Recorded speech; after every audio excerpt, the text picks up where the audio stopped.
Welcome back to the Just Think podcast. I'm Mike. I'm Chuck. And I'm John. And you might have forgot about Chuck, right? Chuck missed an episode, but he's back, and we're very happy that he's back. That's right. But we do appreciate Tom. Yeah, Tom was great. And I have another friend, Philip, that I'd like to bring on. I think you guys would anytime enjoy speaking with him. What? Or his cousin. Oh, my cousin. I would love to get my cousin. I will reach out to my cousin. That'll be our most viewed video. Sure. All right, so we're going to talk about some current events, right? Why don't you guys jump into what you think we should talk about first? I mean, I guess the biggest elephant in the room that's just, more the hot topic right now is the meeting with President Zelensky and President Trump and Vice President J.D. Vance yesterday in the Oval Office. A lot of televised or recorded and then later. I think it was live. It might have been. Could have watched live. I remember. I don't know. I wasn't sure because I remember at one point Trump was like, "Well, this is going to make for some good TV." But so I guess I can start off and kind of go from there. That part of it was different than normal. Like you don't normally get to see those meetings maybe happening. No, I think he's had with Netanyahu. He's had a lot of these briefings, like where he has the president. And they talk about things what the vision going forward, like the whole thing about the Gaza.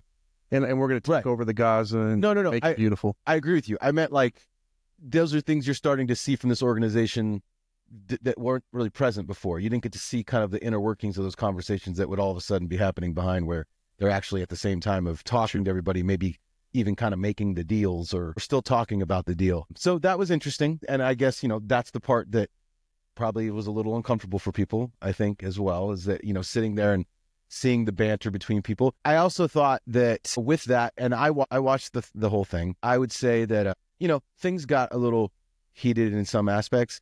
I wouldn't say they weren't totally warranted, but I would say at the same time, I did kind of see like a vibe from that the news kind of put into it, where the one news guy was like, he's the one that brought up the question about the suit too in the meeting. No, he didn't. Yes, he did. No, he didn't. Yes, he did. That guy asked the question. That's what I said, the reporter. Yeah, but, okay, all right. Yeah, the reporter asked Zelensky. Oh, I'm sorry. I thought you meant Trump. No. Yeah. The reporter asked Zelensky, and then Trump said, I actually like your outfit. It's okay. I like it. Did you see that part? No?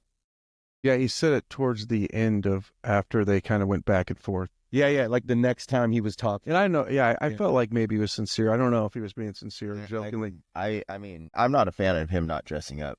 I think it's disrespectful, to be honest with you. Zelensky said a while back, like, I'm going to dress like my people. I'm going to dress like the troops that are at war. I mean, half the time he has a bulletproof vest on because he's not, this isn't the war is everywhere in that country. It's far reaching, I thought it was hella bizarre that the guy asked the question, like, we're talking about like brokering deals for peace, like giant implication kind of discussions, and just ask somebody about their suit was so bizarre to me. Like, why? I mean, I get it that you guys think it's disrespectful, but I don't think that's the thing you need to talk about there. I didn't think it was disrespectful. I actually didn't take it as being disrespectful. I meant the way he dressed. I don't take it as being disrespectful. I mean, I can understand it. There might be an etiquette to the Oval Office that maybe I don't understand, because if that's a question that's being asked, maybe there's like a standard of being there that people normally adhere to, and if that's a thing, I'm very unaware of it. I would say, if he was wearing like a uniform, like dressed like his soldiers, if that's what you're saying, I would be fine with that. I think that would be okay. I mean, he wasn't. He was wearing like all black, which is fine. I think that it was, as much as it was in the Oval Office, it did almost kind of in some sort seem like it was a semi-casual setting. Yeah, I don't think it was Oval Office. It was the White House for sure, but I don't think it was Oval Office. Oh, I thought like they in said a briefing room or something. I thought they stated you're sitting in this Oval Office, but I could be wrong. I'm pretty sure. I think it said the Oval Office. Yeah. And, that question definitely, I could see how it puts, him in a position like, why, like we're talking about brokering a peace. My people are at war and you're asking about me being in a suit. Mm-hmm. I think that reporter, that was a shit question. I think that reporter was definitely asking a disrespectful question, in my opinion. Yeah. But at the same time, I feel like you invite that when you allow reporters to come in and ask those questions and stuff like that. And that would be the question of, is this the right time for reporters to be there or not? I do think that there's that that push for transparency, it seems like that the American people would like to see. And maybe this is an attempt towards that, I would imagine. But as this progresses, maybe things change and you learn from it and you start to do a little differently than it happened last time. And maybe we will see a change as this goes forward, because maybe it doesn't work out that great when, okay, maybe we don't have all these news guys here. We don't allow them to ask questions in the middle of this or something like that, because I felt like that was a disrespectful question. I could say that. You could think that, that's fine. But in that moment, talking about the people in Ukraine and what they're going through, to ask that type of question is a little off. So do you think that the way he dressed wasn't disrespectful to his own country? I mean, you're going to talk, you have to play the part. I can get behind that too, yeah. If you're going to a business meeting, shouldn't you dress up as a businessman? You're trying to create peace. You're like, whatever his MO is behind coming here. Yeah. I feel that you should dress up. That question shouldn't have been asked because he should have dressed appropriately in the beginning. But I'm not going to go into a business meeting or an interview or whatever you want to call it wearing a sweatsuit. You know what I mean? Like, I can agree with that. I mean, I can agree with that too, based off of literally what we were just talking about. If I did family pictures, well, same. And I went and got in my outfit for family pictures and played my part, even though I wasn't comfortable for me, I didn't want to do it. So I can see that side of it for sure. What about all the people in Ukraine? I mean, what if Trump went somewhere else and was looking to do something? He shows up in sweats. We'd be like, dude, that's our dictator, and he's wearing a sweatsuit. Like, if looking at it from that way, I can understand that. Mm-hmm. I could understand that. So I think he is playing the correct part. He's playing the correct part of a leader that's at war. And like, suits are the last thing we have on our mind, right? We're like getting bombed. People are dying. Children are going to school underground because of this war. And whether you agree with it or not, he feels that he was invaded, right? And he's fighting for his life, and sure, fighting for millions of Ukrainians. Like, he's there trying to get a good deal for them.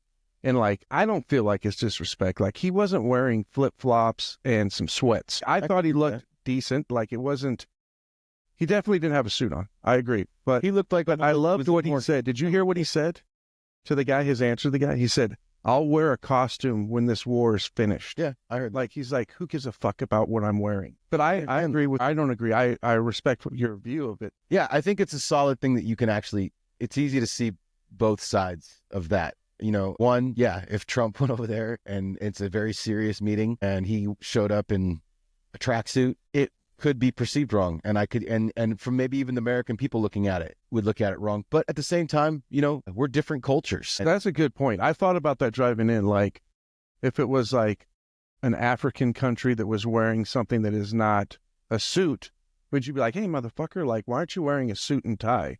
Like, this is what, like you said, a different culture.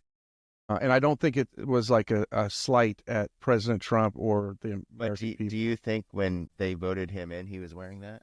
They weren't at war. Maybe. Well, probably not. You're probably right. He probably wore a suit. He did wear a suit when he first came in 2019. He was wearing a suit. And I could also see the question being that, when everybody else there is dressed what they feel is accordingly in suits and ties, it's because if you looked at that room, pretty much, I think pretty much everybody in there, maybe minus the reporters, were in a suit and tie. When you're sticking out as the sore thumb, I guess at the same time, you do bring the question, you can bring that question upon yourself, but it just wasn't a question I felt necessarily need to be asked at that point. And I can understand him saying, I can understand his response, but I can also understand the side saying, hey, if you want to come here, if you want us to support you, and some people might look to that, maybe you gotta come and try to please the masses versus just please what just your cause, come and please the masses. I could see that. I mean, he is at coming and asking for our help. And so maybe to get the people behind that more to rally. I'm not saying wearing a suit would necessarily do that. I don't know, but I can see that apparently it was an issue and there's people that sit on both sides of that fence. I would say if he wore a suit, you probably would never hear anything about it. I'm sure they wouldn't be talking about that he didn't wear, just the black sweatshirt with the pants. In Ukraine, if he wore the suit, there would be no topic of conversation. But I don't know. It's all hypothetical, but I can get behind it. Like, it's a job interview. You could look at it in the sense of like, you're kind of coming and asking for help. It's a job interview type of scenario, maybe. I know it's not necessarily what it is, but you try to come and you present your best, right? When you're going to do something like that. So I can get behind that. I can, but I understand both sides. When you're at war, it's maybe the last thing on your mind. And I'm sure his time is sensitive with the war going on. And I'm sure he's having to make a lot of calls.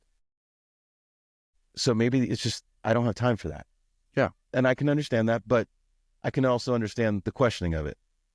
But then I guess moving past that, the next biggest thing if you guys are okay with that, I would say the next biggest thing was, everybody felt like, a lot of people were saying that they felt like Trump disrespected him, and then they felt like JD Vance disrespected him as well. I felt like, and I didn't necessarily feel like they disrespected him. I do feel like there was some authority in there, like no, look, this is our house, and we're going to be the ones that are kind of running this show. Because the part that for me that kind of set it back to where I was like, when he basically kind of tried to tell Trump, like project towards Trump that he was aligned with Putin. Did you see that part? Did you watch that part? Go ahead. I'll comment. Yeah, I watched the whole thing. He basically was like, and I might be in the same, kind of thinking the same way Zelensky thought, that it did sound like his view of this whole conflict does align more with Putin. How so? I mean, just like us. I don't think that Trump acknowledges that they were attacked. I feel like that is on the back burner, that Zelensky, Ukraine didn't start this, that Russia started this. Yeah. And I feel like that's in the whole administration, they won't admit that they were attacked. It's like Ukraine asked for this and they need to play ball because they have some part in being attacked. So what do you think? I'm one of those people, like, if it doesn't directly affect me, and this affects all of us indirectly, but as a direct, like, I don't walk by a cat on the street and expect that cat just to like, when people are saying just Russia just attacked him, evidently there was something that provoked it. Like, I don't walk by a cat and the cat doesn't do anything, but then if I kick at the cat, then the cat might defend himself. So what I'm saying, that was a stupid analogy, but what I'm saying is, I don't know if Putin just said, fuck it, we're invading or whatever, but this is a lot. That's what he did. He said, fuck it, we're invading, and started invading Ukraine. But he's been doing it since 2014. They had a ceasefire between Ukraine, I want to say Germany and France. Zelensky said it in the interview, like 6 times Putin has gone against that peace treaty that they signed. He wants that country. He believes that Ukraine's not Ukraine, that those are Russians that need to be back being Russians. I don't know. It's just bizarre that the administration, I feel, does not recognize that this was an attack on this country. But do you think that we should be involved with the amount of we have our own issues. 100% we have issues. It's like, you go to work, you make all this money. Before you get home to feed your own family and to deal with your family issues and to pay your mortgage and leave the lights on and pay your cell phone bill, do you just go give somebody off of Elkhorn Boulevard a bunch of money?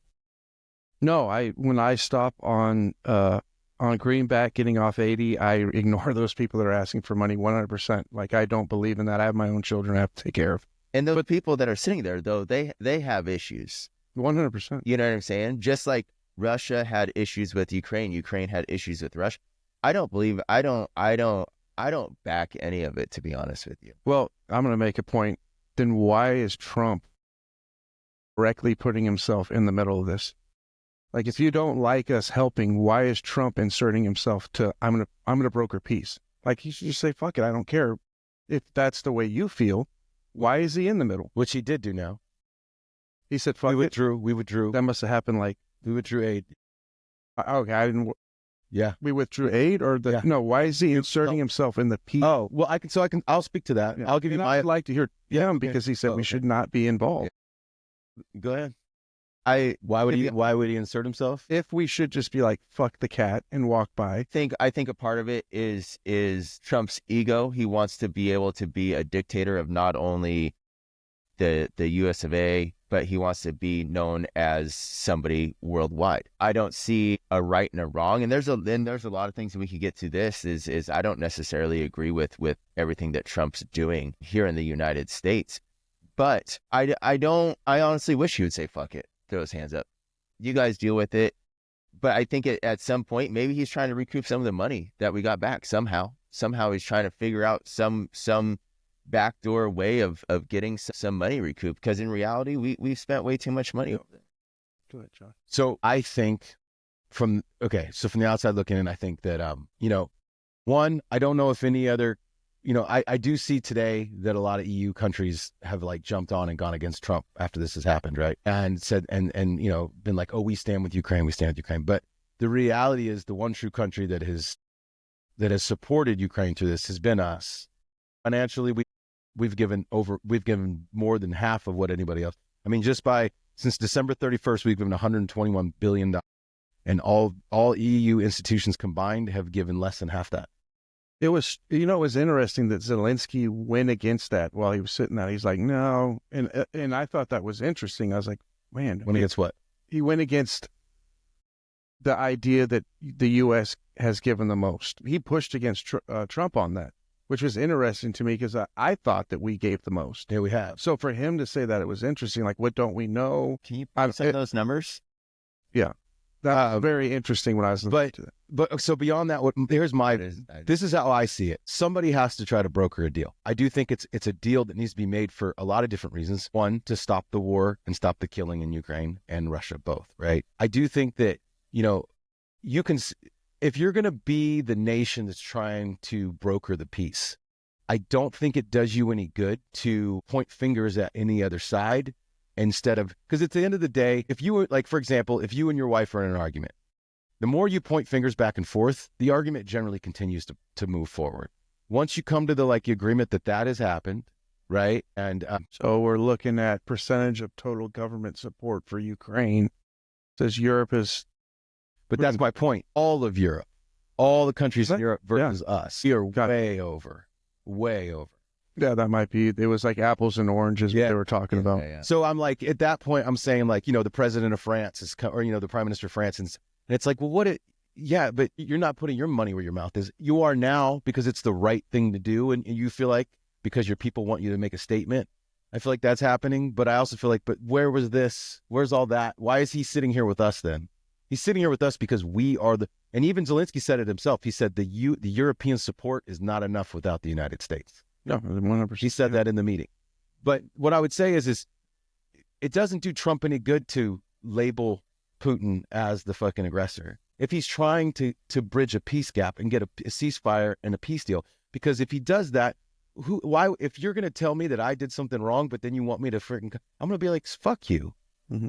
You have to do your best to understand each side has their reason for where they're at, but let's put that aside and let's stop. And that's one thing I felt like Trump was very adamant about. He goes, look, get the ceasefire in effect first. Let the dying stop.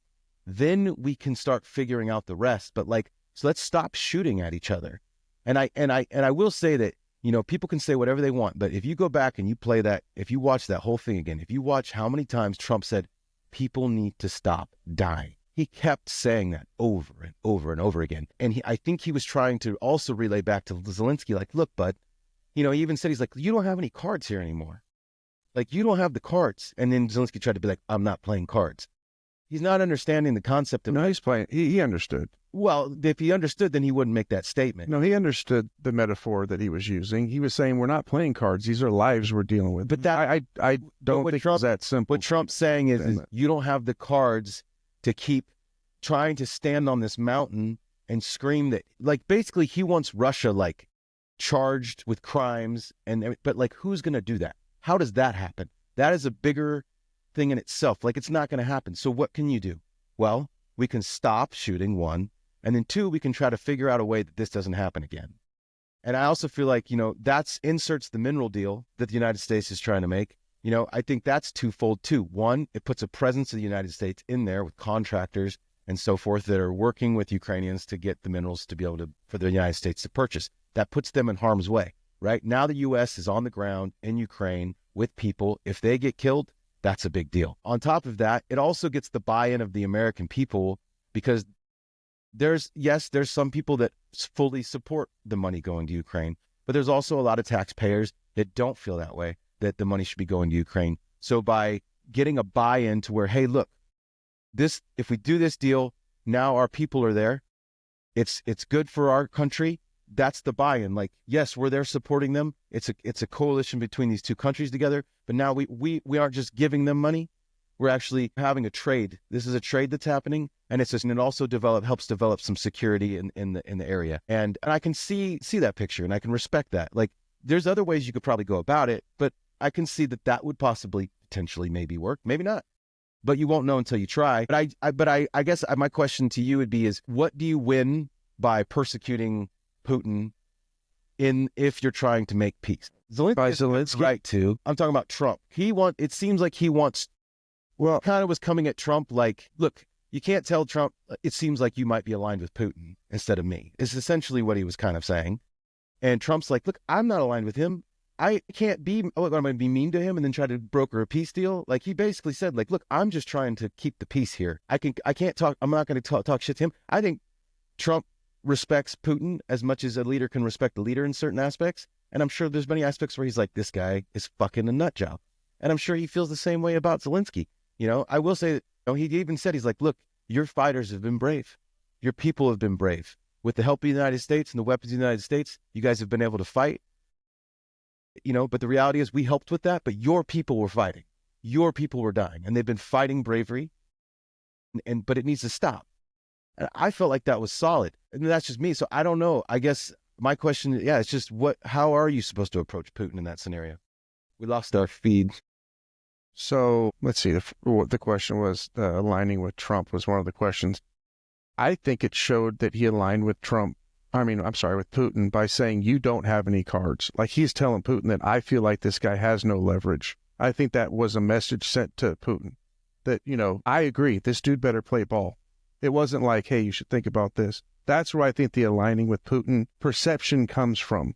Because I actually think Trump maybe overplayed his hand by pushing Zelensky so hard. Instead of being down the middle and being like, hey, this is something we could talk about later. I think that's where the perception of him aligning with Putin came from. By pushing him in what way? By pushing him that you need to come to the table. You need to do this ceasefire. He was showing that he clearly thinks that Ukraine needs to back off. And that's the position they need to take. So I don't know how it helped the negotiation. That's just me looking in and me trying to explain why people think he's aligning with Putin. Do you think maybe it was because he's trying to tell him, I understand the way you feel, but you have to take your anger and you have to take your feelings about this guy. You hate this man so much. If you're willing to fight to the death because you hate this man so much, then that's your choice. I felt like this is what was said. If this is the mountain you want to stand on, then you can stand on it and you can fight till your death. And that's what you'll do. We can't continue to just support that. Like, we have to stop this. We're not going to continue to support a war. And he even said, he's like, dude, this could be starting World War III. And I think that is a solid thing to think about. Look, this, instability in that region is not safe for us too, but even the European countries. I mean, you're damn right the European countries should be involved in this, because the reality is they're right next door in many, many aspects. So they should even be more invested than we are. I agree with that. But I don't know, like, I felt like it wasn't dismissing him. It was just saying, like, look, I get it, but you can sit there and stand on that mountain, but you're not going to get a peace deal out of that.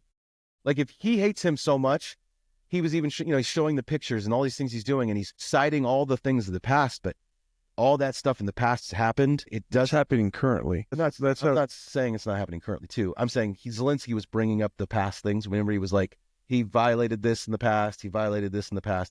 And I understand all that. But talking about that doesn't solve the future. Like, and his stance was like, well, nobody else could stop it. And Trump's saying, like, look, we had weak presidents before that he didn't feel like were feared by Putin. He says he feels like he's feared by Putin. And so if he was feared by Putin, it'd be done. Okay. I don't know if that's necessarily entirely true. I mean, Putin, look, it is Russia. Okay. We can have mutual fear of each other. I think that's where the understanding comes from is I can nuke you and you can nuke me, but let's both just not nuke each other, right? So yes, we could try to full force Russia, but Russia's not going to surrender. It's not the way it's, you know what I mean? Like there has to be a broker deal on both sides. He can't just say Putin's not just going to stop. No person would. Putin would be freaking murdered and kicked out of the capital. Or, you know what I mean? Like he'd be done. Can I ask you guys a question? Hey, go ahead. Do you think Trump talked to Putin the way he talked to Zelensky? I don't. Because Putin's people are dying. No, and this is the reason why. And this is my thought of you don't have the cards is because he's been sitting there with his hand out. How much money has Russia got from the United States? Why would we give Russia any money? That's exactly what I'm saying. If you don't have money, you can't eat. So if we're tired of just giving this guy money and giving this guy money because he wants these certain things, at some point it's like, hey man, what you want and what you can actually afford are two different things. And he can't afford to keep on with this war and he can't afford to keep losing these people. That's what he wants to do. And I understand his side of it that, hey, these are my boundaries, whatever. But at the same given time, you can't just keep sitting there with your hand out and your hand out and your hand out and then dictate what everybody's supposed to do. Just keep giving me money. Just keep giving me money. Just keep giving me money. For what? See, And I think that was the cards. I think that's why he's saying you don't have the cards because he doesn't have the money. He doesn't have the funding for this war. It's evident. Look at the amount of money that us and Europe and other countries have given him. Russia has Dominic, can you look up how much the total dollar amount given by all countries? And I think that's where I was coming from. I think Look at that. I think that 400 billion euros. that's global aid. It says global aid to Ukraine since 2022 has reached a staggering 400 billion euros committed as of December 2024, or about $430 billion. And I know you've said before that's assets as well, like planes and for sure. bombs. Yeah, for sure. Yeah. And maybe out of date planes and bombs and shit. But stuff that the taxpayers we paid. buy to build new ones. I think that Pay you for know new ones. What is that? I guarantee like that $430 billion or whatever, because that plane that we used to spend $1 million on 10 years ago is now probably 4.5. If You know not what I mean? more. So, but I think, so anyways, to get back to you, Mike, that's where I thought it was hey, look, you don't have the cards because you're running out of funding. We're not just going to continue. This administration is not just going to continue to give you money because you come over here and say, I need more.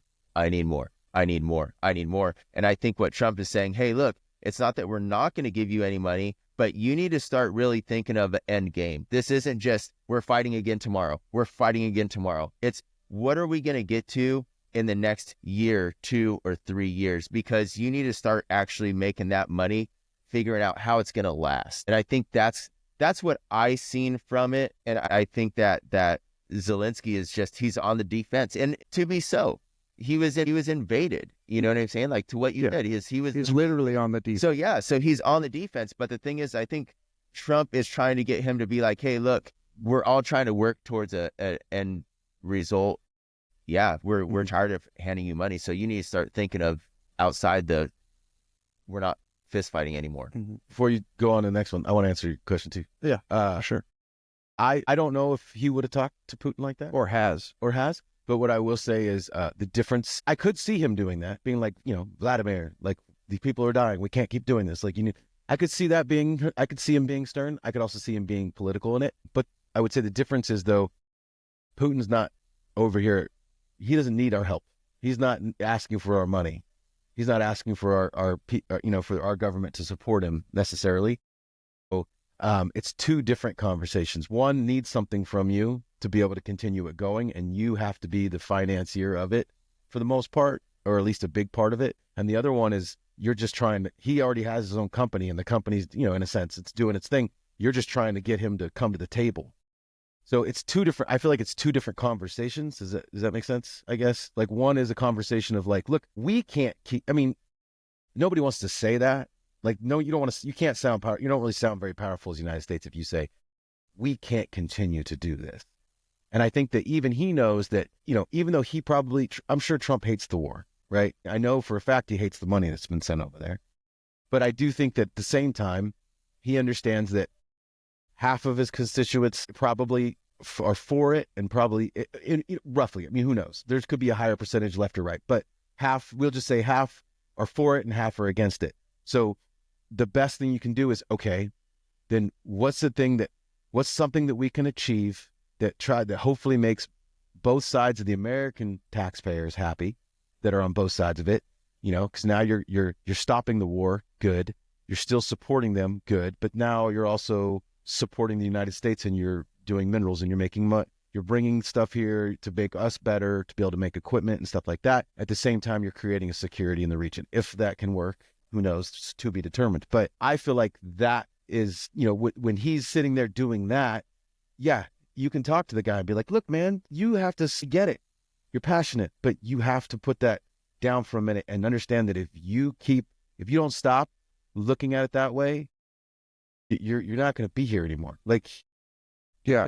So about the past, you said, Zelensky's bringing up the past. It's because he's trying to give context of how it is to deal with Russia for years, right? Like, they think that they have a ceasefire and peace treaty, and he keeps just shitting on that, right? And he's trying to let people know, get it across to the Trump that, like, there is no reasoning with this man. So Zelensky, I think, would play ball if he had assurances that he has some kind of backup. He wants to go into NATO. He wants Ukraine to be in NATO, which is also debatably part of the reason why Russia... Russia doesn't want that. Right. Russia's like, no, they don't want that. And which is really telling that Putin doesn't want them to have protections, right? He feels like, no, I want to be able to run in there and do whatever the fuck I want. I agree. And I don't want you guys meddling. So that differently. Really? You think, how? Okay. So Putin wanted to join NATO.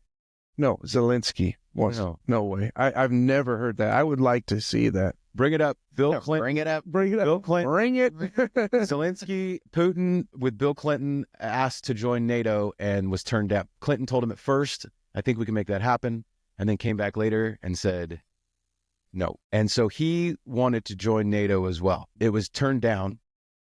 And so, yeah, of course. Why, if you're not going to let me be a part of it, why would you want NATO on your doorstep then? That's interesting. I never knew that. But now that is not NATO is directly, that's the only form of defense the European nations have against. Like, let's put that aside. Like, that sucks. Like, that would have been huge peace if that happened. Right. But now we're at a place where NATO is the direct deterrence of him running through Europe. And so I think that is a major blockade to the... debatable, though. I would almost say that we are more of a deterrent than NATO is at times. But Zelensky said, hey, let me join NATO. And that is a big concession that he just wants to happen. Like, peace may happen if I have support that this guy isn't going to go back over and over and over against things that we came to an agreement about, that he wasn't going to come and attack us and take what he thinks this is. He is a very powerful, he's just a powerful guy. And he knows these are Russians and they need to be back in Russia.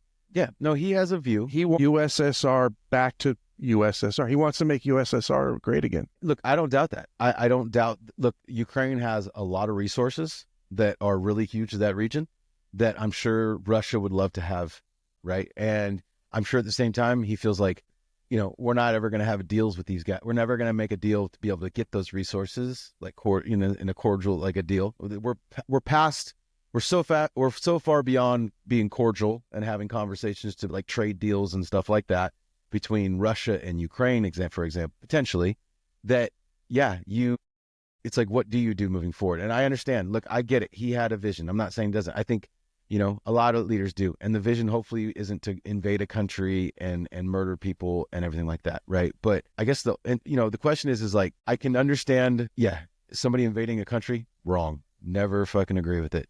But I can also understand feeling like if nobody's listening to me, if I don't stop this, they're going to join NATO, and I'm going to have NATO right next to me. That brings launchers, that brings military on his border.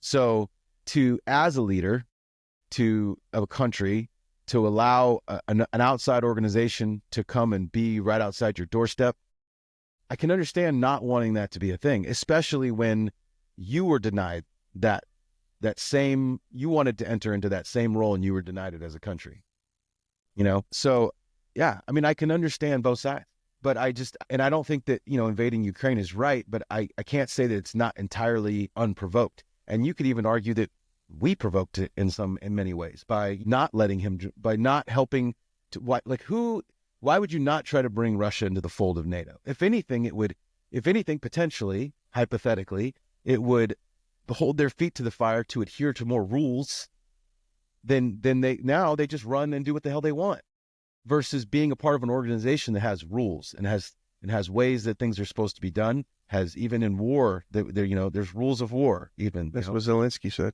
right? And so, but even there's rules of war, even if they aren't part of NATO. I mean, they're supposed to. There's hypothetically rules of war. Well, Geneva Convention is, but that's an American thing. I think that's like we very much recognized worldwide, because they don't want us to do to their people what we're asking them not to do to theirs or to ours. Right. I mean, I don't know. It's Geneva Convention. No, I meant the United States very much tries to uphold the Geneva Convention. Being in the military, that was pounded into us. We carried the card. I had to carry a card in my wallet. Anytime we were giving briefings, it's like, if you're going to get, you're going to go out, you might meet contact, you get briefings and stuff like that. Talking about that type of stuff, it always talk about, you can only shoot these types of rounds towards people. You can only shoot these types of rounds towards equipment and everything like that, right? So that's always been something that's present and very, very big deal for the United States, because at the end of the day, the United States does not want to be a war criminal, right? Yeah. And Zelensky was basically saying, this is not, that he is being a war criminal. He's putting people in prisons, not feeding them. He's treating people inhumanely. Isn't Ukraine like the world's biggest child sex trafficking? I don't know if I think that's some conspiracy theory. I don't know. I mean, I doubt it. I don't think if they were, I highly doubt we would be supporting them as much as we do. I mean, it could be. I don't know for sure. We could look it up. Did you hear the question by the CNN reporter? Which one? She's a female. I don't know her name, but she basically asked Trump, okay, if we do make this deal with Ukraine, how do we secure our mineral rights? Like, what happens? What do you do? What's that look like? We make this deal. Do we put American troops there? Do we let them contractors? When I was listening to him earlier on, he was talking about contractors like paramilitary contractors. No. It'd probably be like government employee. Okay, then how does Putin, who has had a history of not adhering to treaties, how does that stop him from now just taking that from us when we make that deal? And I think that's a good question. Like, okay, you force Zelensky's hand to say, you stop this war, but we want mineral rights. How is now those mineral rights protected? How is that asset protected militarily? By Ukraine. But Ukraine has shown that they can't stand up for themselves against Russia. But he said in the meeting that we would continue to supply them with military weapons and stuff like that. But that's not working right now. So what do we do? The difference is our presence is there. Now we're there. You kill an American contractor, that's an issue. Now you're going to war with the United States of America. I think that's the deterrent. If you put American people on the ground there that are working, there's American organizations being involved. If you attack the United States, you have to have some balls, because if you worry about the president that's there, and you think that he'll make actions, you're rolling the dice. And what happens afterwards? I mean, come on, we've seen the shock and awe. We know what the United States can do, and the world has seen it too. I mean, after 9/11, we shock and awe the shit out of, and so it's like a non-nuclear nation. I mean, even if, Chuck wants to say something. Go ahead. No, I was just answering the question. So let's just say, and you guys know much more about the military than I do. So say we do have people there on the ground and Russia does do something. Does that mean that then the United States and NATO is going after Russia? If Russia attacks, hypothetically, we take over the mineral rights. We're there mining and digging, and he attacks us. Yeah, NATO and America would definitely be at war. So it's It's kind of a roundabout way to get NATO into Ukraine. I don't think No. Trump wants NATO in Ukraine. I don't think so either. But No, it's by putting almost us there. He is putting. it is equal. I see what Chuck Essentially- is saying. essentially, yeah. Chuck is saying Yeah, it is yeah. equal to having NATO there. Yeah, right. It is. So It has the backing of NATO. Yeah, I would see that. So in reality, Zelensky should want something of that. I could see that. he asked for assurance, and that's what I'm saying. Like he wants assurance that there is military presence, not just contractors. He wants military presence there. You know, I didn't hear him say that part, military presence wise.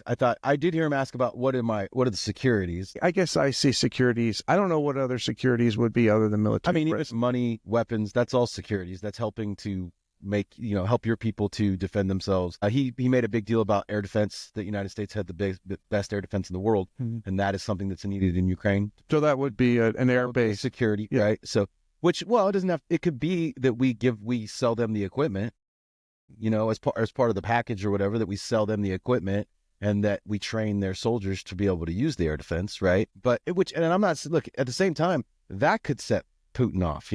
I'm not saying this plan is perfect or that it'll even work. I'm just saying I can see the concept of it, and that even more so now that you're making that point. I didn't even look at it that way, so that's a really good way to look at it. But I can even see that point more of he is in a sense. Hopefully Putin doesn't look at it that way, but in a sense he is kind of bringing NATO into the fold without so much bringing NATO into the fold. But I think the difference is that Putin's willing to talk to Trump, and nobody from NATO is going to talk with him really. And on top of that, the other problem I have with it, Nobody's going to talk to Zelensky from NATO. no, Putin. Oh, maybe. gotcha. The other thing that is, I don't know, that Trump said, and it was a solid point, and to go to what you're saying on some stuff, but like Biden never even called Putin. He never reached out to Putin this whole entire time to try to prevent anything further from happening, to try to stop. Like he just never reached out to him. I don't what does that achieve? Is that, I don't know. shouldn't you be trying to broker? Chuck doesn't feel that we should have done that. I mean, why? That was my question to Why- why I Trump would is in say- this. Chuck said that we shouldn't fund them, but one of the ways to not I don't dish mean to out all put that you on, money, right? Yeah. To I think your thing was, why I don't want to give all this money to Ukraine, right? No, I Or just not we talk have, at all. We have plenty of our own issues here. I don't think we should be. We should have some involvement just for NATO, world peace, all that stuff. I think we should have some, but I don't think we need to be in there. It's like we're waist deep. You know what I'm saying? I think we were at 42%. Yeah. The rest of Europe was at 49%. It's like, I'm not saying that we shouldn't. We should be over there at a minimal. We should be over there minimal compared to these other countries that it's not directly affecting us. Okay. And that's the part. And this is the part that is fearful to me. What if all these other countries were funding Mexico to invade I was going to say that, the United States? but I don't. but that's not the right analogy. It would be, what if we were getting funded because Mexico attacked us? Because that's what happened. Russia attacked Ukraine, and we're giving money to the little guy. So in that scenario, U.S. would be the little guy, and Mexico would be Putin. Oh. That would. Well, Mexico would be the little guy always compared to. No. No. His analogy was us being attacked. No, Right. if we're changing, the Gulf of Mexico is now the Well- Gulf of America. We're pushing it into the border wall. We're going down to Mexico. We're sending all these people back. We're invading into Mexico. That makes sense. I don't see how that. Flying- I'm not saying like I'm just. We're flying drones over Mexico. I know, but Uh, I don't see how that's an analogous to what's happening now. But I don't understand. But what I'm saying is everybody would be funding Mexico because we are pushing ourselves into Mexico. If we invaded Yeah, Mexico, Pushing ourselves into Mexico, yes. So we are Russia pushing ourselves into Mexico, which is Ukraine. And now everybody's giving Mexico money. well, if we're direct, so I think that So you're trying to say how would we perceive that as how would the world perceive The, I wor- guess, the that? world is now pushing against us. So now we, like Putin, whether he wants to admit he made a mistake or whatever, like you said earlier, I don't agree with anybody invading everybody. And you said that as well. But at the same given time, the guy's fighting in reality, he kind of is fighting a world war because everybody's funding this war against them. Does that make sense? Yeah, I mean, in your scenario, okay, in your scenario, we're Russia and we're like actively attacking and moving into Mexico. Not what's happening now. I understand that there's a feeling that we're at kind of a war with Mexico and these cartels. So in your scenario, we're like going in and like pushing all the way to Mexico City, and we're occupying areas because that's what's happening right now in Ukraine. And I think I can be objective and say we would be in the wrong if we were attacking Mexico. And I could see how the rest of the world would be like, why the fuck are they trying to take land from Mexico? So what about if, hypothetically, yeah, no, this is all hypothetical. what about in that same scenario, though, we did declare the cartels as terrorist organizations, right? And so there has been chatter, and there hasn't been anything, I don't think, terrible that's happened yet, but there has been chatter that the cartels put hits on agents and U.S. members to be able to take them out. Then if that's the case, if that happens, if that was to happen, and especially if it was even something that was, like a mass casualty type of thing, at that point, I would imagine that the United States, at the very least, would probably start launching Reaper drones strikes on known cartel spots and known cartel establishments. And I would imagine as well, I know Mexico's already stated that they will not allow the United States to, that's their country, they will not allow the United States to conduct operations like that. But would you feel that, the American people at that point would be like, look, you either go and fight off these people that are coming, because at that point you're protecting a terrorist organization, right? So it gives you, you can argue whether or not you have the right to attack and fight that off or not. And the only reason I'm saying, I know it's a complete different scenario, but the reason I'm kind of laying that out is there's two sides to everything and the way people feel. Now, Putin invaded, and I think it's horrible, and I don't think it should have never happened. But it doesn't mean that the reason that he invaded, that he doesn't feel, or even, I don't know, people, even half the people of Russia maybe feel that was warranted, because if they don't do it, Ukraine will be on their, or the UN would be on their border. And then it's like, and in most scenarios, people try to, even with, government, they get a foothold and they just try to get their way in. And then they slowly try to take a little bit more, and they slowly try to impose a little bit more. And we know that's a thing. I mean, even if you look at the laws and regulations that we get imposed on us, a lot of them will start really small as an entryway to get in. If they get that, they go to the next, and they pull even more and try to get more, and they pull and try to get more. So I'm just saying is that whether or not we look at it as a justification or not, I would never justify invading unless attacked, right? But at the same time, we're not going to see their view necessarily. We're going to see the view of a humanity thing where we're like, look, this person's attacking this person. That's wrong.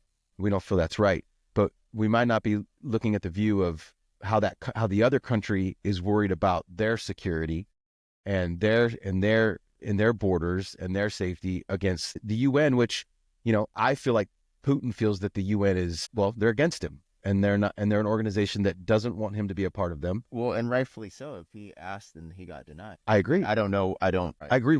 I agree rightfully so in that, to feel that way, it doesn't justify an invasion that I feel like, but I could understand seeing that way. I like if the United States was getting attacked by, all the cartels have been pushing into us for years. We're just getting to the point now where we're like, okay, this is enough.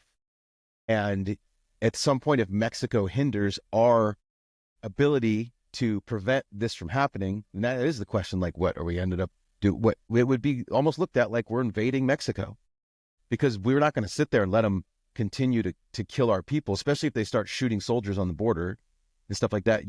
For a fact, the United States will go in, knowing that it might end up in a war, but they would go in and they would defend the people, because the United States people would not be okay with cartels shooting American soldiers and getting away with it. So at that point, you would see an invasion. So okay. So oh, go ahead. I think your scenario, they're two different things for sure. Like, they're apples. Yeah.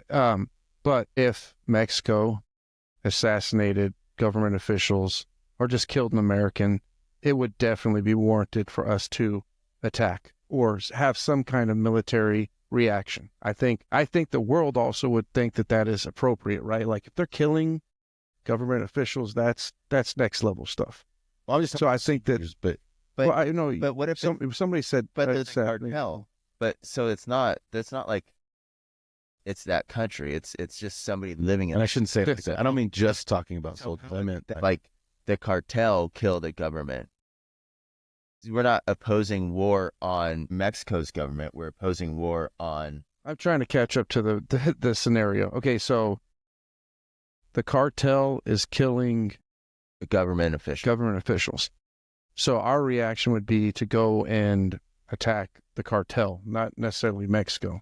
But The government. But that, finding- to go back to him, is invading Mexico, because it wasn't like Mexico's military was killing an American Okay. government. Does that make sense? It does, but I'm going to respectfully say that it is completely different than what we're saying. You can't justify Russia doing what they're doing in Ukraine. I think I thought that's what we're still talking about. okay. Then let's drop the Russia part of it. Hold on. Let me try to I'm going to say understand. I don't appreciate you say justify, because neither one of us are trying to Okay, justify. I thought you were, because I'm trying to No, catch up very to much what. inanimate. So it's not a metaphor. It's just like a whole different scenario. No, it is a metaphor. And Or not a metaphor, just a way. I was I'm so confused on what's happening. I was trying to put our government in Russia's hands, with basically everybody is against him, funding else, and we're just sitting here like, man, now we're like fucking sitting ducks. We asked to be a part of something, it was denied. And I guess at the end of the day, we got to look into Putin,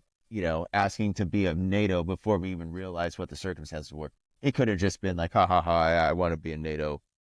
Blah. Okay. No, I'm trying to make this the association between. I know that the concept of the two different wars they would be completely different. It has nothing to do with each other. My point is you're having the people on your border, your things encroaching onto your border, and you either are going to continue to allow it to happen, or you have to stop it from happening, is more what I'm trying to say. So my example of the reason I say shooting American soldiers, because one, that's something that they have kind of stated. Two, the cartel has been invading our border for years. To say that they've been doing that and now we can just retaliate against it. Well, you could, but legally, I guess. But the reality is you probably would need more than that, because it's been happening for so long. They're going to be like, well, what's all of a sudden you're just going to start bombing the cartel? But if they started shooting, my point is whatever it may be, there's an entity encroaching on your border. At what point do you go, okay, this is fearful. I don't like this. Who's going to listen to me? And that's my point, is like, I feel like as a world, we need to look, you can't just demonize somebody and then not want to deal with them at all and then expect them to do the right thing. You have to bring them into the fold to hold them accountable. It's like the same thing of, like, for example, people will argue, like, even when they took out Gaddafi, that it was arguable that he was evil, right? But he was a necessary evil for that region, because things even got worse after he was taken out in aspects, right? And that happened. You see that happen with certain, like Saddam Hussein. He was horrible as well. But for the region, he held that region at bay in many aspects, right? What he did was horrible, and he's not a good person. But we're not sitting here trying to judge characters. We're sitting here trying to keep the peace, right? So we can all agree that Putin is most likely an evil man, even though I've never met him. But I would say he seems like I could imagine him doing some evil things, right? And I could see the Russian culture even does evil things versus us, in a sense of that they have a little bit darker, their political environment is a lot darker. I mean, people are assassinated all the time over there. You wouldn't see that happen as often here, right? But oligarchs are taken out.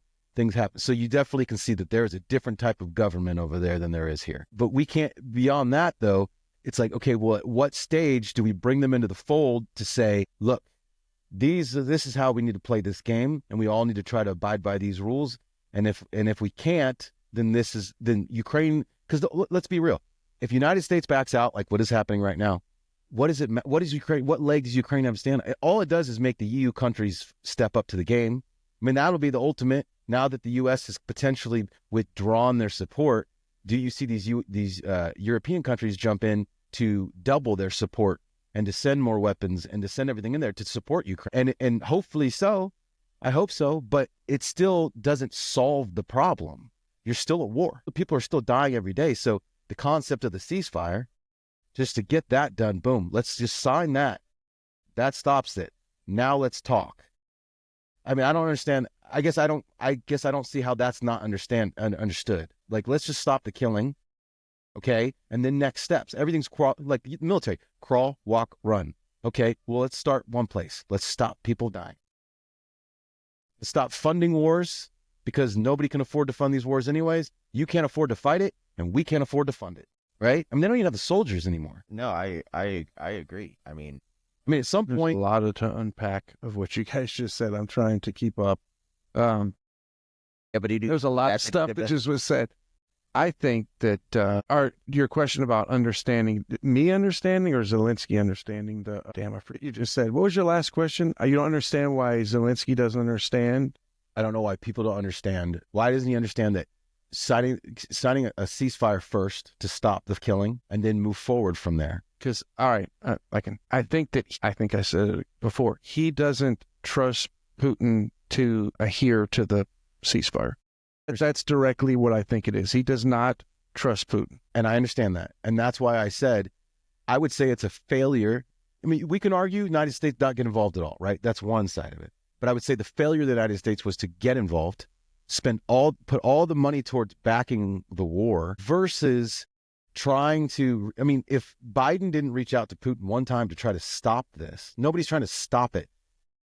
You know what I mean? Of course, he doesn't feel safe in the sense of that, yeah, because we've kept funding him and Putin keeps coming. Nobody's tried to stop him. So yeah, they're at war. Can I ask you a question? Yeah. And don't get mad at me when I ask you. Get mad. When this first started, your stance was to go fight for Ukraine. Do you remember that? Yeah, I said I would potentially go. Yeah. So has that changed? Would you go fight for Ukraine? No, I have nothing against the Ukrainian people. So you're fine with them standing up, right, to Putin? Look, I was willing to go fight to stop people from being invaded. And that's what he's asking for. I'm sorry. I've said this entire podcast and always, I've never agreed with the invasion.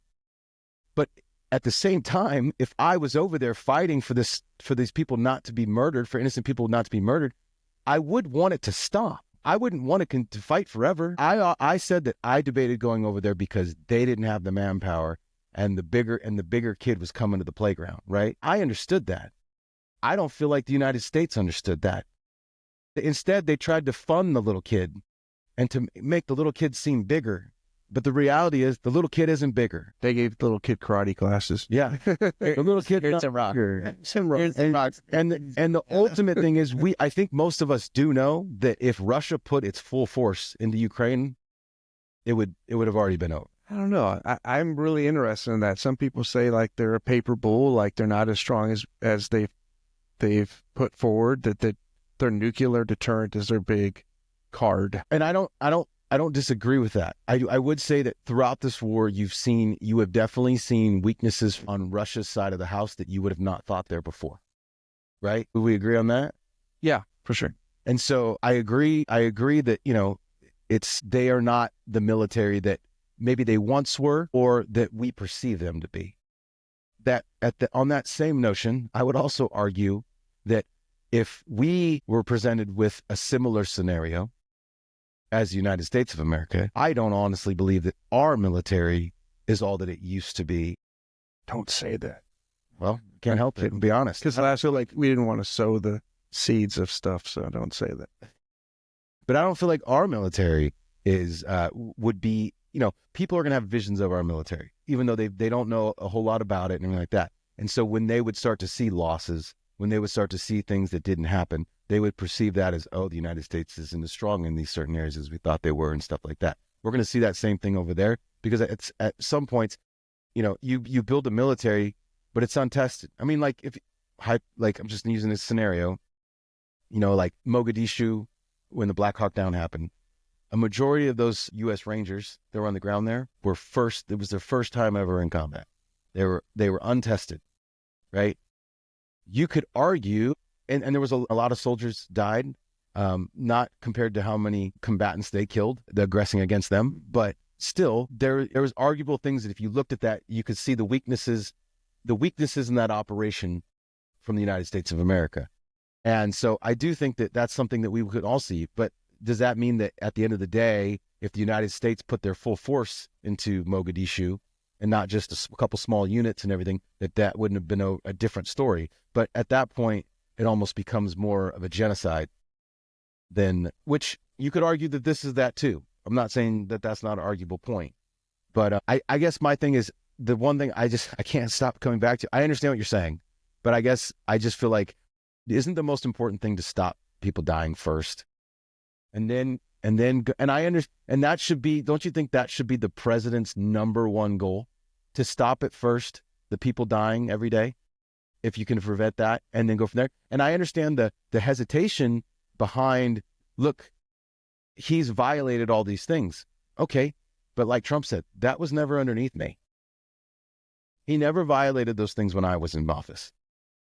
And Trump said, I think he respects me as that he knows what I'm capable of, and I won't allow those things to happen. I feel like you have to give, I get it, you're gambling, but you're already gambling. You're gambling in this war. And so don't you think, Donald Trump, there's a chance that he could, there's a chance that he could make it happen, but you're not going to find out unless you give it a chance. So you can live in the past with the past presidents and the things that they did not do, and worry about, well, hey, this is what happened in the past. I don't trust it that I'm going to be safe in the future. But when the guy is sitting there trying to tell you, look, let's sign the peace deal. Let's get the ceasefire going, and then we can start moving on how we can secure this place and make this place better and make it so that people aren't dying anymore. And we do our best to make everybody happy. And he also said, look, I can't promise that it won't be without compromise. Has Putin said that he would sign a ceasefire? No. No, I think that he said that he would. I mean, we keep talking about the ceasefire, but if it's only on one. No, last time I want to say that I have a question too after we answer Chuck's, because that's a good question. What is Putin's, and maybe that's part of his game. I don't know if he's publicly said anything. Can you look up if Putin has been willing to go into sign a ceasefire? And then the other question is, has Zelensky asked for this? Has he asked for peace rather than fighting? I don't know either. Here's about. Well, I think Putin and Russia do not want end of war. That's Ukrainian. Not so much do they. Let's go like be willing. He might not want to. With sweeping demands. Well, yeah, and if we're playing the card game, like Putin holds all the cards, like he's the one that can dictate to everyone. Well, and to go back to the cards, in reality, what happened? Where'd that go? Why? Oh, okay, get the one that doesn't even have cards on the table. I mean, that's like somebody coming over here and saying, United States, some European country saying, hey, United States, this is how you secure your border. You know what, man? Fuck you. This is our border. You know what I mean? Like, I don't even understand where we're coming at. So this is kind of a two-part, and it may go to the Chuck diarrhea again, but no, I'll listen. I like. So what I'm saying is, I missed the Chuck diarrhea last week. Why do we feel we have cards on the table? For one, for the simple fact is, it's not our country. The people who should be holding the cards should be Europe. This is their borders. This is their country. This is their land. We're over here. So in reality, the only cards that we hold is a financial set of cards. Yeah, that's 100%. It's money. It's trade. I think this is not new. This problem with Russia is like 60, 70 years old. Like this has been going on since the end of World War II when we split up Europe. Right? Yeah. Like they didn't agree with it. They started their own alliance. We started NATO. There was a Cold War. We've been at Cold War with them for years. There was peace for a little while, and then Putin came in power, and it went back generations. Like we took steps backwards, you know. So this isn't new, and it's just another. It's the kid on the playground that's hard to play, that doesn't like to play with. And that's totally understandable. But to answer your question, I think that as much as sometimes I think a lot of the American people don't agree with it, the United States has, for a long time now, has kind of held the role as like superpower.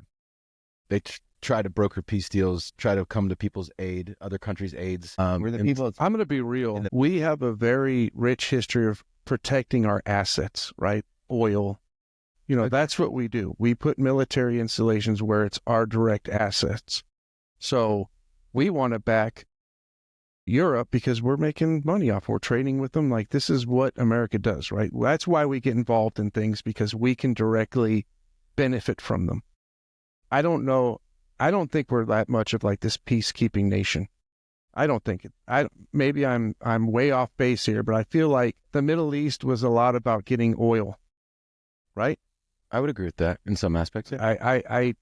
Maybe I'm way off base. I think At one time there was good intentions, like we fought World War II and we were against, Nazi Germany and stuff. But I feel like a lot of it is a business.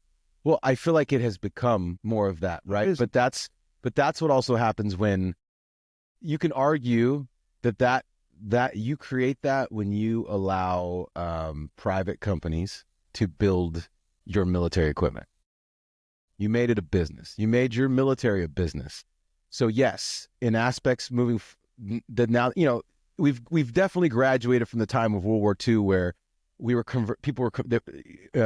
Ford's converting factories and these huge factories in the United States are converting their assembly lines to be able to make planes, to be able to make bullets, to be able to, you're rationing the country to go to fight this war. We're a long rock's throw from that, but you made it private and you made it profitable. Right. And the minute you made war profitable, yes, I agree with you. But that's where we stand now. Mm-hmm. And I would 1,000% agree with that. I don't know if that's necessarily where we stood initially. No, 100%. Right. We were the good guy. We were the what do they call it? We're the shining city on the hill. Or I can't remember. We were the sleeping giant. Yeah. They said they awoke in the sleeping giant. Yeah. And I think that we were for a long time.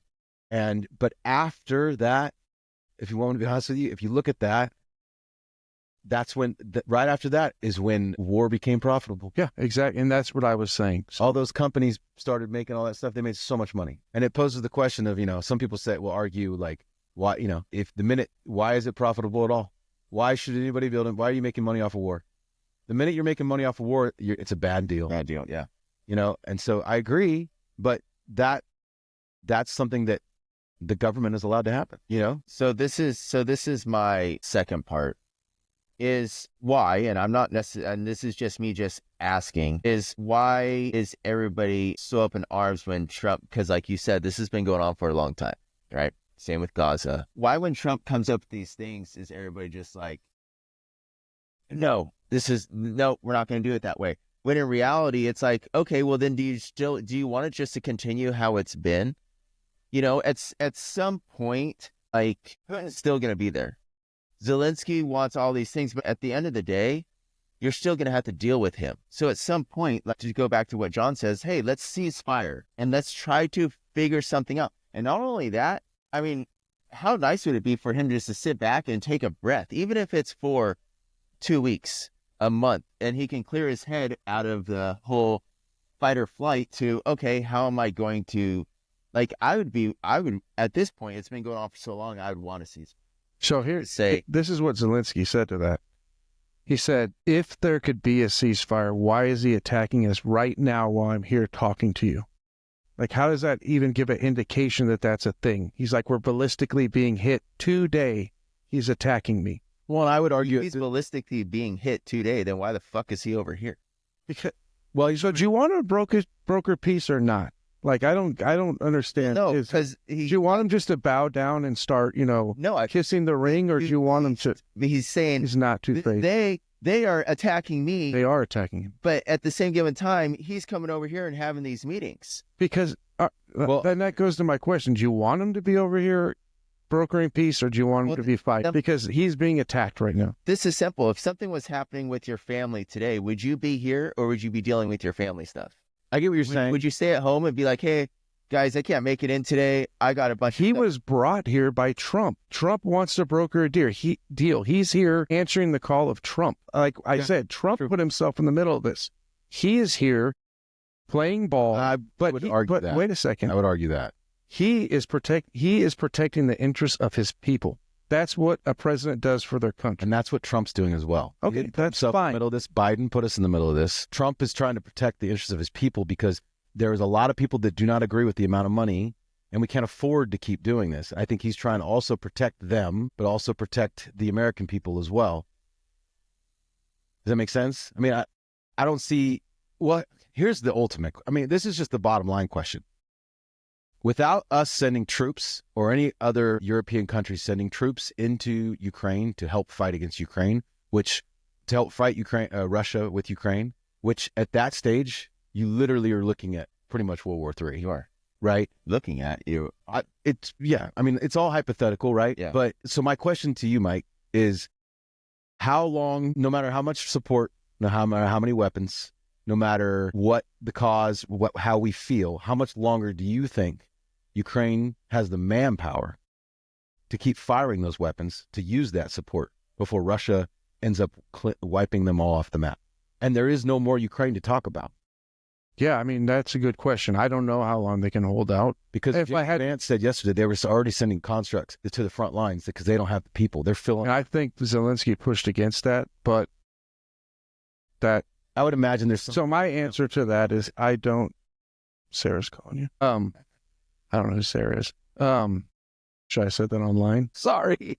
Jackal. Yeah, my bad. I don't know how sustainable Ukraine is. I would think that they're not very sustainable. They're a pretty small nation. Yes, I they've already think- lost a lot. I think they're in a dire situation. I think that they have been pushed to a position where there is nothing other than fighting. Like Russia is encroaching deeper and deeper. I mean, that would be my answer to that question. I don't think that they're very sustainable. I would guess. I have no clue. Like, this is all just conjecture. I don't know. Well, I mean, it's not. But, It's not complete conjecture. I mean, we do know that they've lost like Oh, yeah. millions of people.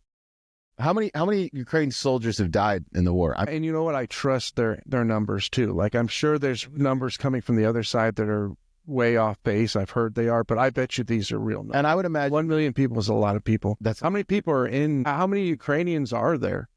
What percentage of that is their population? and the question. The actual question is what is the population of fighting males? Yeah, males between the ages of 18 and whatever. And I want to say one thing. Like, I do not fault conscription army. That's what the draft is. Like, if we were attacked, we would initiate a draft. That's how it Right. works.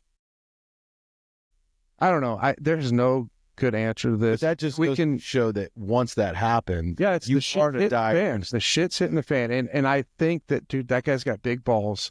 He sat in that room, literally surrounded by people, getting peppered by questions, and he stood his ground. And I respect that.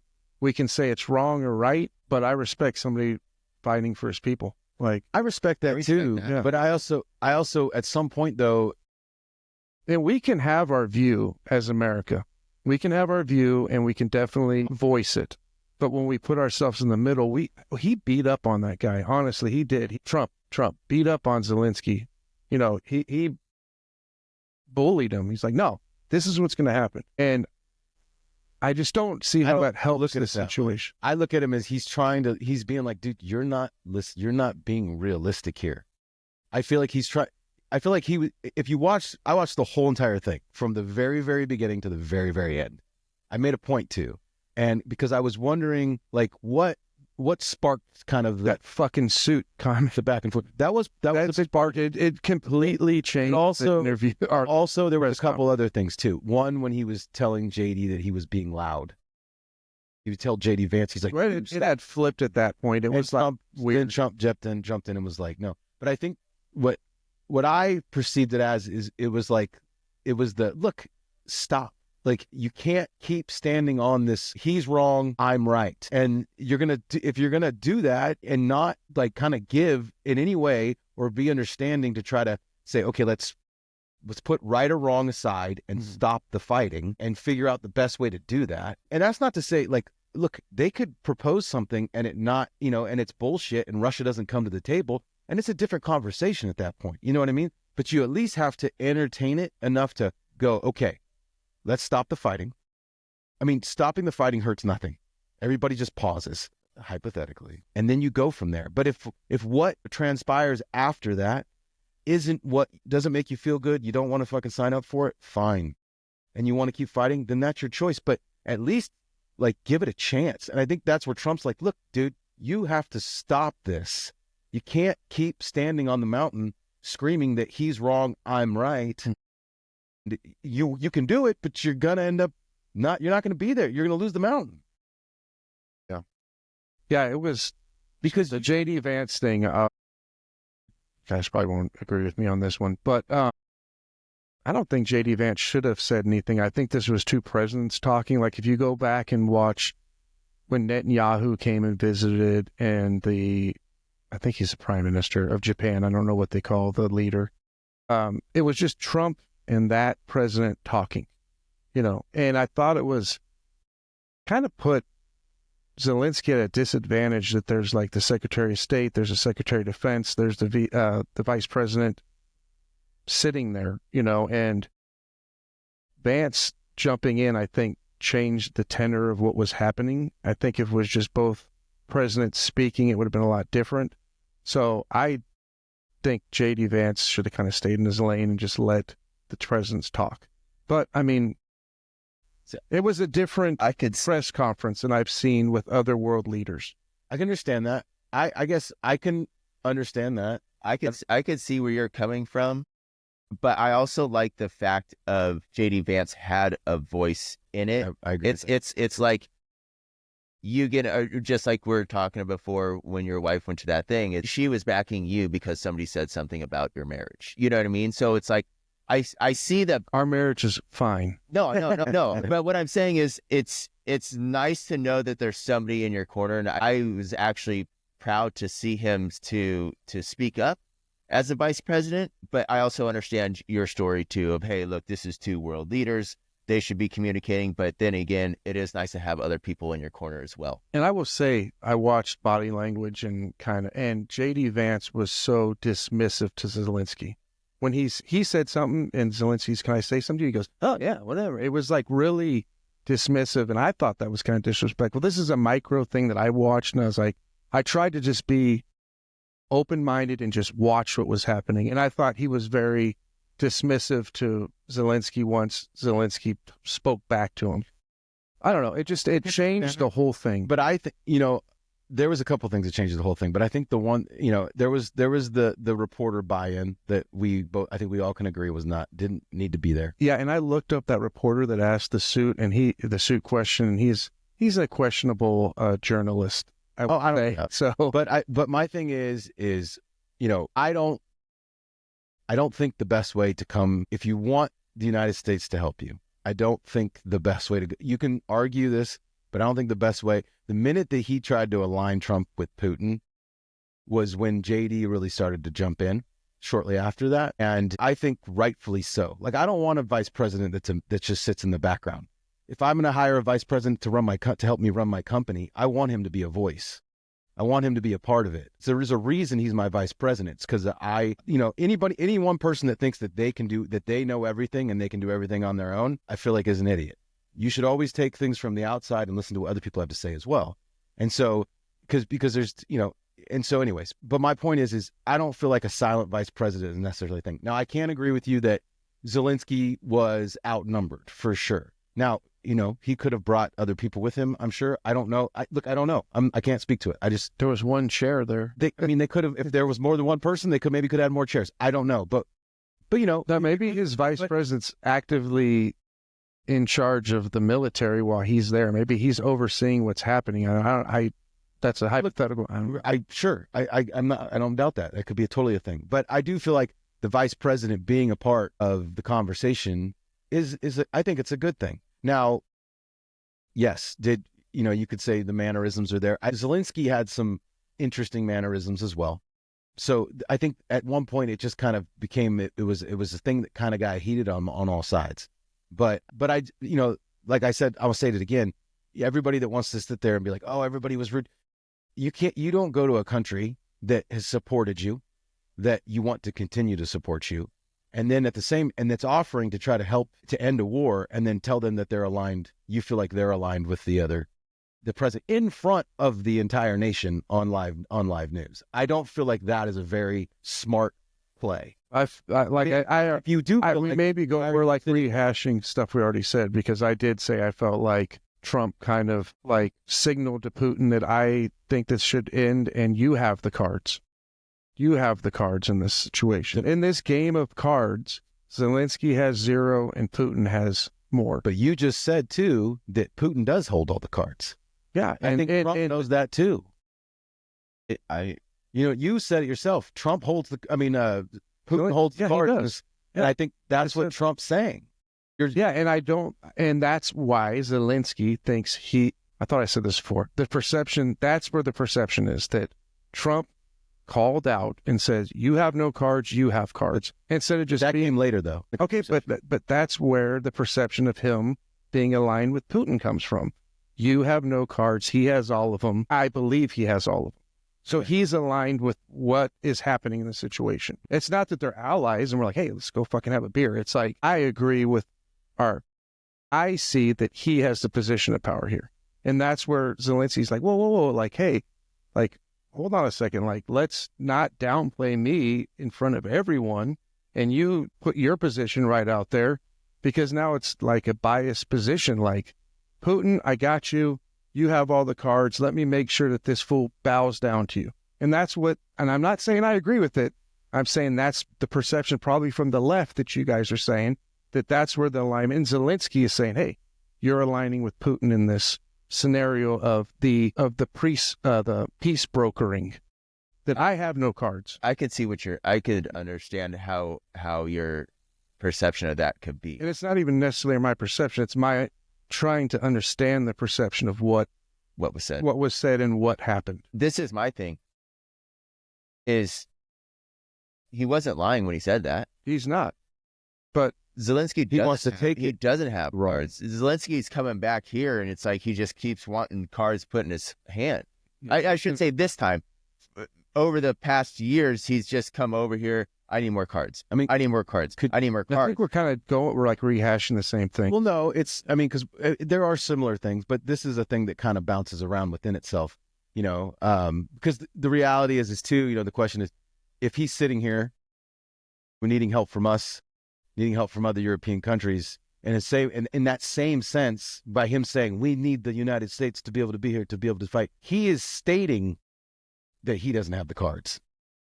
If we need the United States, if we need the European nations to be there for us to be able to fight, in his own words, he's stating that we don't have the cards. And because Putin's not saying that. Putin's like, I don't need it. He's got North Korea, but that's my point, is like he's stating that himself. I think if, Zelensky said, hey, we need help. This is what, we need your help. Instead of Trump saying, you don't have any cards, he says, we stand with you. You're right. You do need our help. And I'm going to make sure that we help you and this gets done. Instead of saying, no, you have no leverage here. Because that's what he said to him. You have 0 leverage and we're not helping you. You got to figure this out yourself. And we think they have all leverage. And that's what was different. Like, that's what the alignment and with Russia, that's what I see. That, it could have been way different if he just said, we stand with you. But would you rather, I guess the question is, would you rather a president be honest to a guy in that moment and tell him, look, man, like, this is what it is. Like, I don't know what else to tell you. No, would you rather him lie? I think, well, I think he could be. Yeah, no. We'll give you. Okay, I'll answer you that. No, he didn't. Yes, he did. He said, yes. He said part of this deal, the whole mineral deal is to bring the security into the area. That's the whole part of this whole deal. So he is saying, let's get this, no more dying. He's saying no more dying without the mineral deal, but that's what Trump is saying. Like, let's get the ceasefire done. We're not even talking about mineral deal. Let's just stop fighting, and then we'll talk about. Well, because if you want to look at it, how long you're going to put a time, like how long do you think negotiations on this could take? I have no clue. And in that process, it actually could take like 5 minutes if Putin's like, all right, well, war ended, like, we'll stop attacking. Like, it could take 5 minutes or it could take 5 years. Yeah, right? Exactly. So if that is a thing, what's your number one goal first? Let's stop fighting Because if we continue to fight, there's not going to be a ceasefire. There's not going to ever be an end of the war. If you keep fighting while we're trying to, you're not hashing anything out. You're just dying. So- And they're going to get more mad because their soldiers have been killed. Here's a different way of looking at it. Why isn't he telling Putin to stop fighting? Putin is the one that's in their country. It's not like It's not.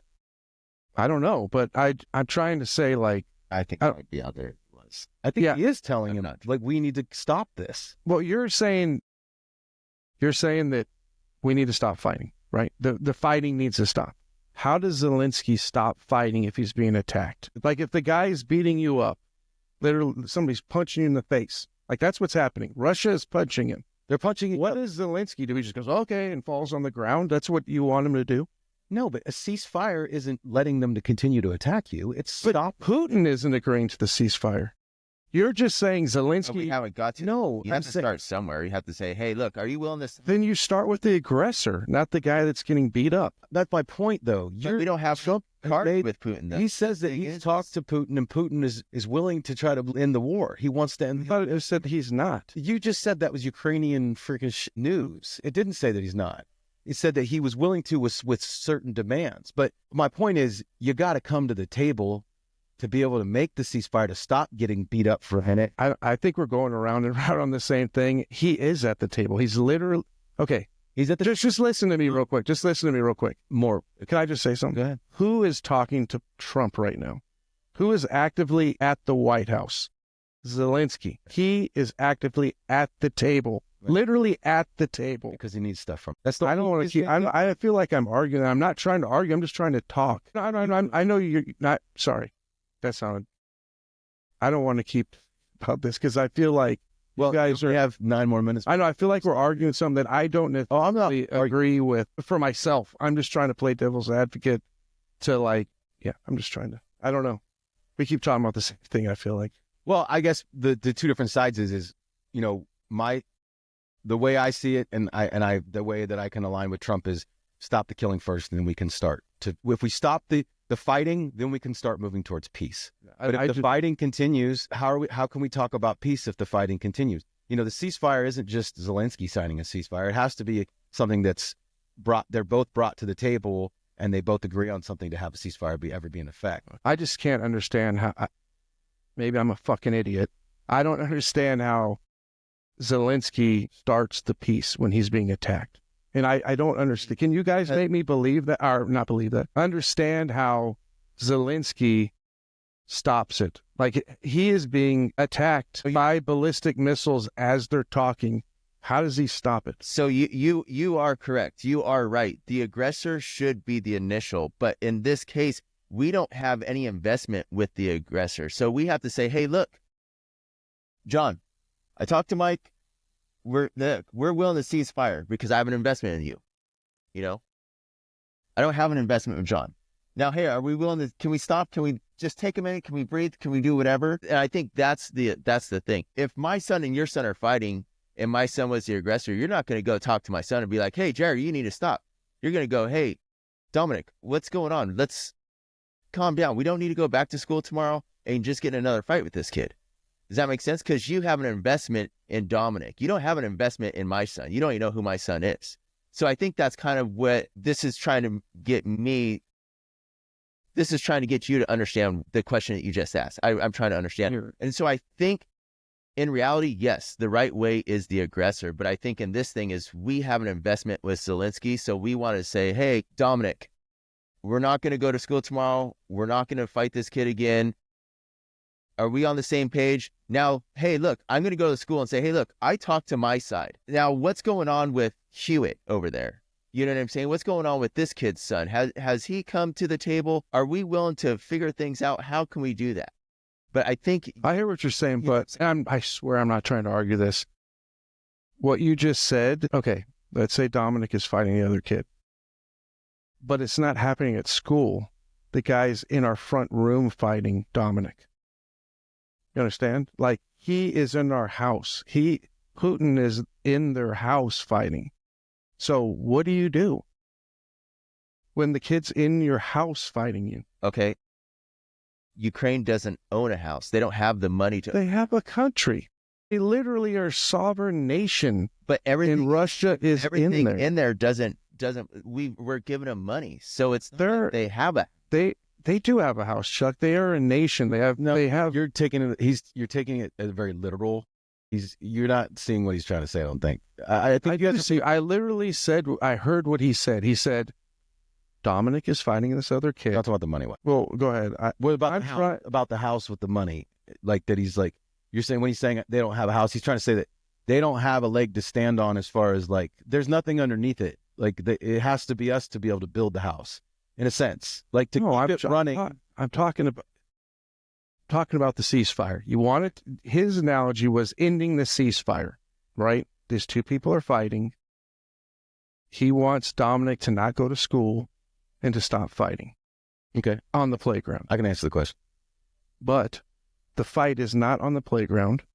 It's in your house. Okay. I can answer that question. I'm going to answer it. So the couple different things are either going to happen. One, you're going to jump in and you're going to defend Dominic, right? Yeah. And then that kid's family potentially retaliates against you and jumps in and does things even worse to your family, right? That's one aspect and scenario of it. Or two, you stop them fighting right there in that moment. Then you contact the other kid's parents and you guys try to negotiate for them to be able to not have that continue to happen. They can, in this hypothetical situation, while this is happening, they're standing there looking at each other, waiting to go back at it. 100% agree with you. But Hey, me too. But that was a good one. That was but well, hold on. On the other side, He was giving, what if the kids will not stop beating up your Dominic? It's literally we don't hold know on. because we haven't. But that's what's happening. It Right? hasn't been tried. Nobody's tried. Who has tried? The last president did not call. Has not tried. Right now in this, it's like maddening talking to this because I keep saying the same thing. I don't understand. I think we just don't agree. No. We're not going to agree to this. You're missing the scenario in this. Not, dude. No, I'm not missing it. This is my scenario that you guys. Okay, hold on a second. You just said you understood my analogy, right? We're getting to the point where we start just arguing. No. I'm not arguing. You just said you understood the analogy, right? Yeah. Okay, hold on. You still stand on this fact of that they're still punching each other. They are. No. Okay. I didn't say each other. I said Dominic is defending himself and the guy is aggressively beating on him. They're punching each other. Okay. But the Right. guy, Okay. the guy with the cards, the stronger guy is beating up the weaker guy, right? Okay, look, Ukraine has fired missiles into Russia as well. We know that. Okay, so they're punching each other. Whether or not we like it or whether or not there's a big guy or a little guy, they're still punching each other. If the two kids fight, one kid isn't just sitting there taking a beating. They're punching each other. They are fighting. house, but they are fighting. Yeah. I don't think we can answer that. I don't think that it's ever going to. I just don't. I don't. Are the two kids fighting or not? Or is one Yeah, kid they're just fighting. beating the shit out of the other kid? What's the scenario? I don't. Okay, kinda don't- here, I'll do it for you. If one kid is just getting for example, the two kids are fighting. We just don't agree. It's not. I don't even think we agree with. We understand each other's analogy. I don't know. I at this point, I think we're just arguing to argue. To be honest with you, that's what I think it is because I just don't. I don't see how making at some Ukraine cease fire or be the first person. I don't see how that is a thing. It just doesn't make sense to me that the person that's being attacked needs to be the first one on this ceasefire. Okay, let's literally say this is a ceasefire. Ukraine puts down their guns like, fuck it, we're not fighting. But they're being bombed right now. It wouldn't be a ceasefire if a ceasefire was signed. If a ceasefire was signed, both sides stop. But we don't know if Putin is open to that. You're right. But You're right. We don't. So how does it? So you're saying it starts with Zelensky saying we ceasefire? Well, the reason is because the same reason that you would grab your child first. You are in control. You have an investment. You can dictate to your child which. And I'm not saying he's a child. I'm not trying to use. I'm just saying in that scenario, you are the one that has the leverage with your child to be able to get him to pull back, understand what's happening, and everything like that. You try to talk to that other kid, he doesn't even care what you have to say, right? So, and I'm not saying that you can't eventually get the point across, but you have to stop it first and then start the conversation. And if yes, you're right. If one side laid down their arms and the other side kept punching. All right, let's stop talking about hard. analogies. Let's just really talk about what's happening. Okay. what does it look like? What do we do? How do we make Ukraine be the first person to do the ceasefire? How does it start? A ceasefire. There's no first person in a ceasefire. A ceasefire is on. They both sign, and then there's no more fighting. That's a ceasefire. Okay. Okay. Well, so then- not one person laid All down. right. So we need to get Putin to buy in first. Hold on. Doesn't matter who's. If the other, How it just You're- said it. no, here, at you the same sign time, here. I don't care if you sign here and you sign the here. difference is Guys are not making any sense. no, It doesn't. it We're not literally making makes any sense. sense. Because here's what you're saying is surrender. That's what you're saying. Is lay down your arms and the other person's still fighting you. That's surrendering. That's not what we're talking about. We're talking about both nations coming to a table, right? And then sitting down and hammering out a deal. And then at that point, when it's signed, both sides stop fighting. Hypothetically, Oh. that is what's supposed to happen. Gotcha. Makes sense. You're good. It's not arguing. It's not. if we're trying It's to, not interesting for people just to argue. to get an understanding across. I'm a fucking idiot because I don't understand. Like you Okay. said, That's all right. It's okay if you don't understand. It doesn't mean you're an idiot. It doesn't mean you're an idiot. You have your views and you're entitled to your views. And that no, it just doesn't make sense to me. I can't. the All right, listen right now. There's Putin is not literally sitting at a table with Zelensky willing to sign a ceasefire. neither one of them are right now. Yeah.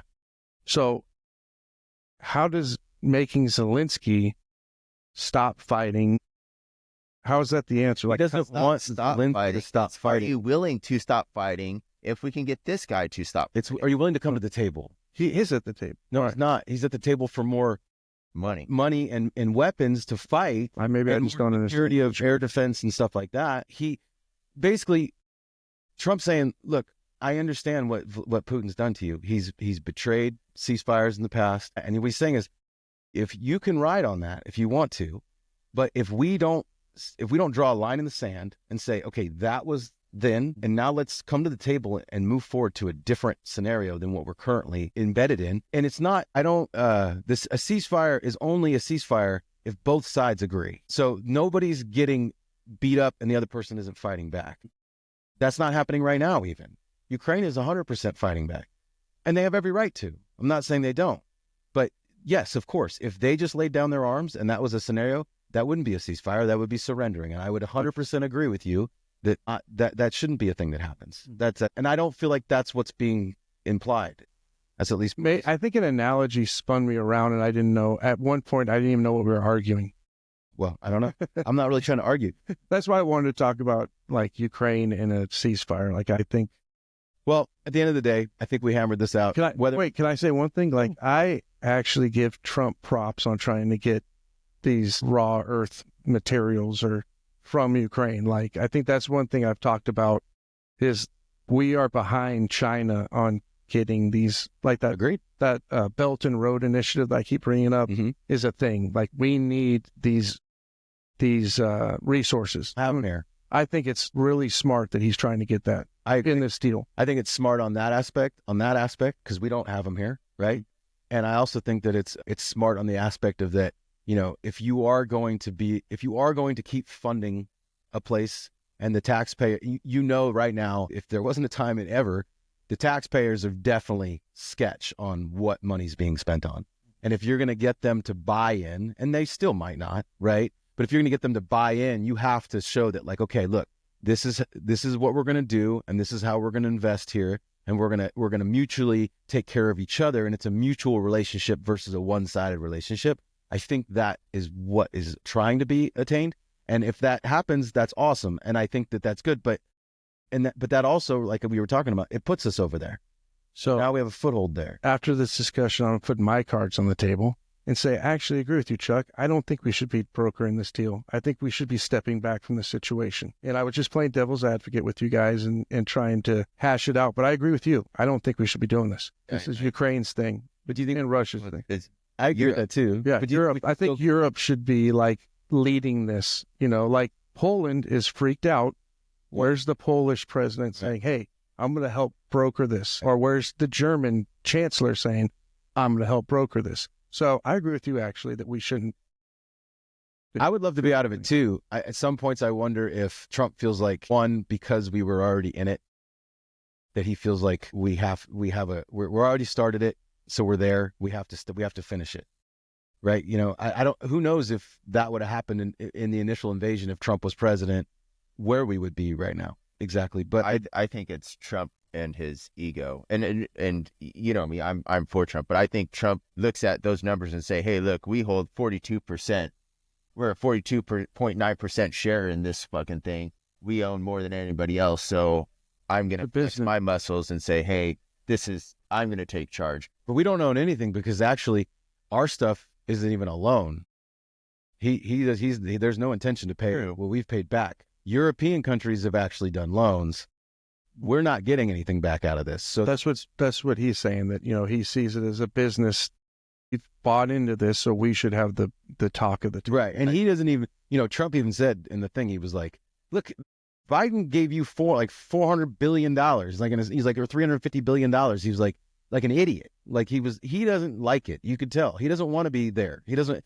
I'm not saying he doesn't want to be there. But he also said I gave javelins, so it was weird. You're speaking up both sides of your mouth. Are you gonna?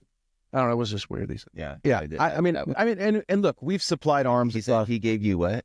Blankets. Obama gave you sheets, and I gave you javelins. So do you want to be involved in the war or not? I don't. No, and I feel like as the United States, unfortunately, we get dragged into a lot of wars that probably we shouldn't be a part of. Mm-hmm. You know, and I think that people do look to us, unfortunately. And you could say unfortunately, but you could also say hold it as a pride. I don't, you know, but at what levels? You know, I wish that I guess the other question is if not him, who? Of those people I named, European. I mean, but who? You know what I mean? Like who there? Maybe he doesn't feel like anybody else is going to be able to achieve it. And I also feel like at the same time, I feel like they could step in, but they just don't. So he's like, all right, fine, I'll do it. Like, well, I don't know. None of these guys are holding, you know, they may be reluctant to get in directly because that just makes them a target. Like it's easy to send stuff to fight them rather than be like, this is the hard point or the hard stance we're taking. Because then Putin says, oh yeah, fuck you then. Like you're next. Yeah. And he could say that to us. Fuck it. We're going to see what happens here. Like, and he could say that to us. You never know. He could. And that's my other side to that is, you know, with this whole ceasefire thing, I think that, you know, getting to the table is step one. Getting the two guys in the same room. That's what I'm saying. Fucking huge. Right. That's step one.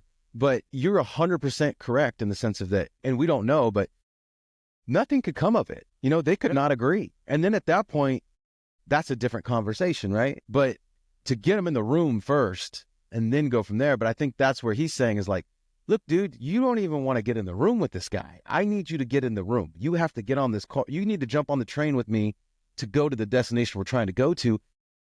Otherwise, what am I supposed to do? It's like if you have a buddy that's kind of spiraling and you're like, listen, man, you need to go this direction. If you don't go that direction, I don't know if I can help you anymore. Yeah.